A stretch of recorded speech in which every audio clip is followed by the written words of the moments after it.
The New York Mets are one of the biggest franchises in all sports. However, that has not contributed to all their success. Though you look at last year when they had both Max Scherzer and Justin Verlander on the roster with that big salary right there, and they're both not even on team anymore. Scherzer's on the Rangers and Verlander's on the Astros. Just because you have a lot of money doesn't mean that you're going to win a World Series every single year. You got to spend that money right. Fortunately, the Mets have not been doing that. So I'm here on MLB The Show 24 to hopefully bring the Mets a World Series here, but obviously it's not going to be easy.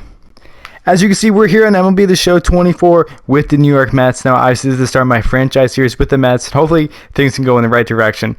Not like how they are in real life right now. At the time of recording this, the Mets are currently 0-5. They just lost to the Tigers. They potentially might be losing the second game of the doubleheader, but obviously things are not looking good for that New York Mets squad right now at all. But first, let's go over the players in the roster here, and let's hope for the best. Now, Francisco Lindor is their starting shortstop here. He is locked in for a long time here in this Mets uniform.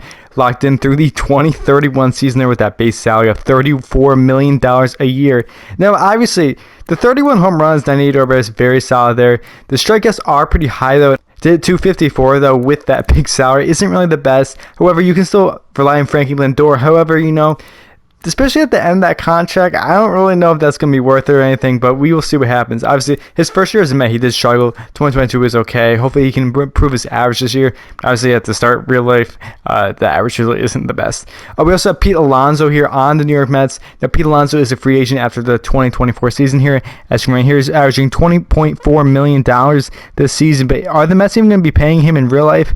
I don't know. Obviously, I think he would want to become a Met still for the rest of his career, but it's going to be interesting to see how that plays out. Now, obviously, the 217 average, though, last year isn't it, but he hit 46 home runs. Obviously, Pete Alonso's big thing. He can hit a ton of home runs there. He's going to give you a lot of strikeouts there, but the RBIs are there, so you can really rely on Pete Alonso there. So it'll be interesting to see how he plays out here in this simulation for the New York Mets.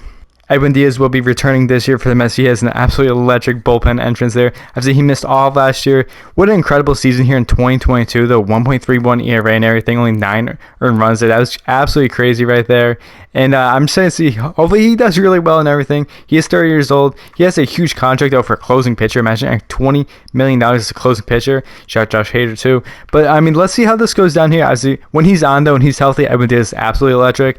J. Martinez, they did sign recently. He's currently not in the major leagues. In real life, he's getting some at-bats down in AAA right there. He had a very good year for the Dodgers last year in only 113 games, though, 33 home runs there, which is pretty high, especially, these years with the Detroit Tigers here and the Boston Red Sox. Those are crazy years for JD Martinez. Hopefully he can return now. Cota Sena is injured, though. He was all right, though, last year. I should say he's really good. Let me rephrase that. 2.98 ERA in his first year in the majors there. Brandon Nimmo, I think he's an okay player. I think last year, obviously, was the best year of his career and everything. But, it's up and down. You don't really know what you're going to get from Brandon Nimmo. Hopefully, if you get more of, like last year, though, it's a pretty good year. He does have a big contract through the 2030 season, though. The Mets do like to give out money. Jose Quintana here. He's okay and everything. He actually really good this year. But, you can't really have him as your number one starter and everything. I'm really liking the future with Francisco Alvarez as catcher. I think he's going to be a great catcher in the major leagues. Obviously, 209 last year, but that's okay. 25 home runs and everything. I think his average is going to go up as his career goes on. He's going to be a very, very solid player in the future for the New York Mets. Jeff McNeill obviously has been still pretty solid player and everything. Obviously, the average has gone down there. He used to be hitting high average and everything. It went down a little bit last year. Let's see how this goes down here. He's still under contract through the 2027 season. I think he might be a trade piece, though, in real life, so we'll see how that goes down. Sean Manaea, though, obviously, his player model in that picture there, literally two different people. You don't really know what you're going to get from Sean Manaea. But other than that, let's go over some of these.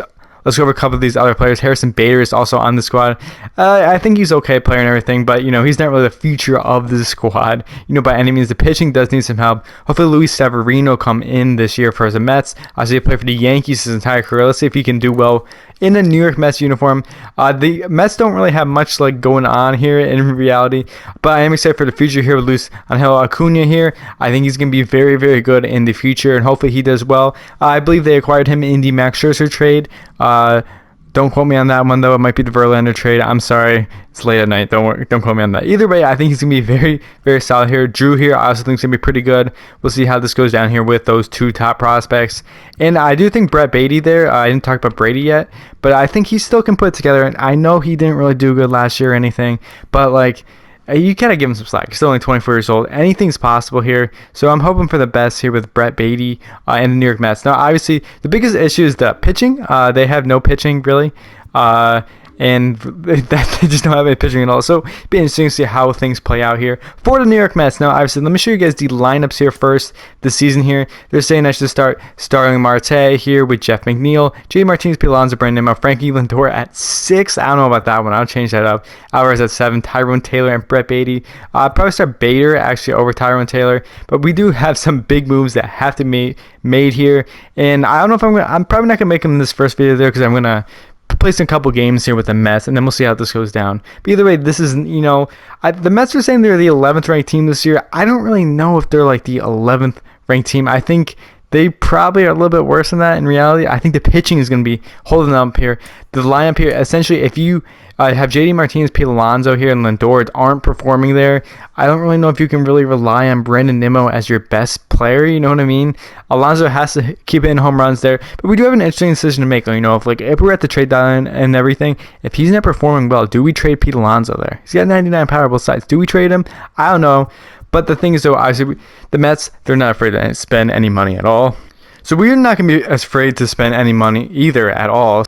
We're not going to be afraid to spend any money either. So once we get to the offseason and everything, you best be sure I'm going to be doing my best Steve Cohen impression. Obviously, there's been talks about Alonso be going to the Mets here in the offseason. Now, I don't know about that. I still think he's probably going to re-sign with the Yankees, but it'd be pretty interesting to see if he actually does sign with the Mets. I mean, I doubt it, but you never know. Either way, let's go into some of the other stuff here. Let's go review some sponsorships. I do have some of these down here. We got the New Era sponsorship, the Bats sponsorship here, and the Victus sponsorship for the Batter Walk-Up. I think it's just, another way to make some money here. Steve Cohen likes his money, so there's no issues there. The budget here, obviously, we have a huge budget. I mean, the salaries on these players are just absolutely ginormous here. I mean, Starling Marte, I didn't even talk about him yet. Starling Marte averaging $20 million for the next 2 years.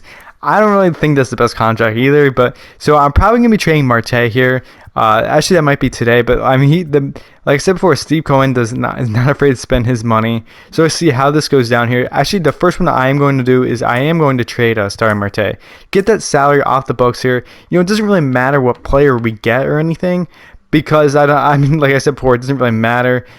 So we'll see, where is Starling Marte there? He's a starting right fielder this year, but I'm okay if we start Tyrone Taylor there in the outfield. Now, obviously, he hasn't really been too crazy, but we're gonna give him the benefit of the doubt. He's supposed to only make $2 million this year compared to Starling Marte's $19 million. We're just gonna go all here. We're gonna go through the options, see what happens. So we get Urias from the Orioles there. Don't really know if that's the best move here. We get a backup catcher there. We get Tyler Wells out of the bullpen. We do need pitching help though, so that's what I'm gonna be looking for most here in these trades. If we can get any pitching help from any of these teams, we get Ahmad Rosario back on the squad.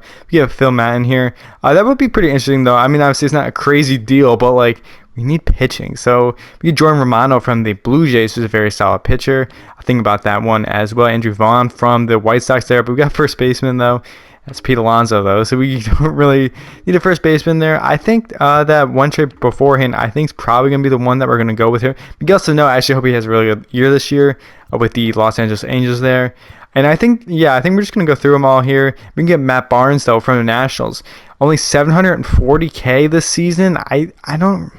Do I do this or Phil Matt? Oh, they putting the tough decision on me. He's only making $740K here with the Nationals. Where's the other prior one? Jordan Romano. I think Jordan Romano's a little bit better, though. So you know what? Since he likes his money, it's not a big deal. We're going to be trading Starling Marte for Jordan Romano. They're already making moves here on episode 1 there. And we now have another closing pitcher. Obviously, he's still not the craziest reliever. However, I still think he's pretty solid. 2.90 last year was pretty good. 2.1, 2.14, and 1.23. So this is a pretty solid here. Actually, how was he only a 79 overall with those ERA numbers? That's crazy.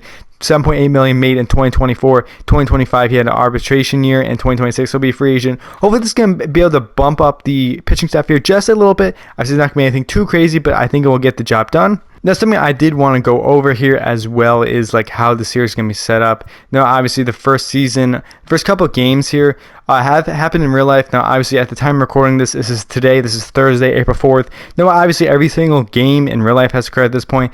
MLB The Show currently does not have an option like on NBA 2K24 where you can go in there, right, and have the start today option. Unfortunately, they don't have that. At least not at the moment. So, unfortunately, I'm not going to be doing that. I do think, though, I will probably play the opening day game against the Brewers for fun, because, you know, I like playing this game, so play that for fun there. And then we'll probably update you with, like, the next game would be probably in this Brave series, like when I get a chance to play that. I think it'd be good to go about that. So also, besides playing the games, I'll update you guys with the, you know, the stats and everything, how each of these players are doing. Plus, I'm also going to go over things like if we make any trades or anything like that Jordan Romano trade I currently just made already here on day one. We'll probably just kind of skim through the series, though, because I don't want to be focusing like too much on every single game. We'll get to that trade deadline pretty quickly there. If we're good, we're going to trade. If we're good, we will probably trade for pitching help. If we're bad, Pete Alonso is probably going to trade here, and we'll hopefully look to re-sign him in the offseason. Either way, that's going to be the conclusion of today's video. I hope you all enjoyed today's video here. It's the opening video of this Mets franchise series.